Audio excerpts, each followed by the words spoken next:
Hey everyone, this is Internet Attorney Wrenches Auto Repair. One of my best buddies, Nate, is working with me now. He's the one holding the camera. I want to make this video here because I cannot find very much information.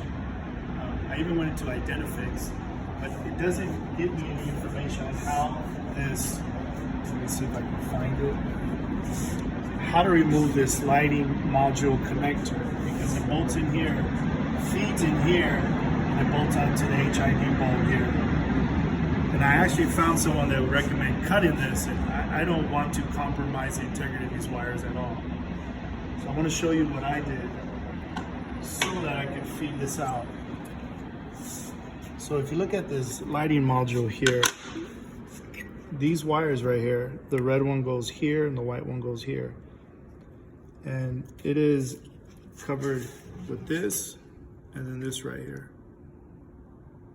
So what I did is, the tool that I used to do the job was a pocket screwdriver. I bent these back. You'll see that there's tabs on this right here that you can see my marks where I've been prying this off, and it came off. When this comes off, obviously the wires are still in here. You see this metal sock here? You have to push this metal sock back. Then you'll see tabs right here on this side.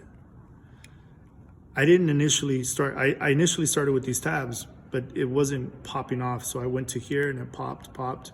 I made these my last two tabs that I came off, and then this cover comes off. And these wires right here, if you see this red wire, I'm going to insert it back in here so you'll have a gist of what it looks like. You see that? Very gently, just pull this out right here. See that? It comes just right off. And now with this exposed like this, I could feed the wire out and your module is still good to go. I hope this helps someone out, because I maybe spent about 30 minutes, because you can't feed this large connector through here at all.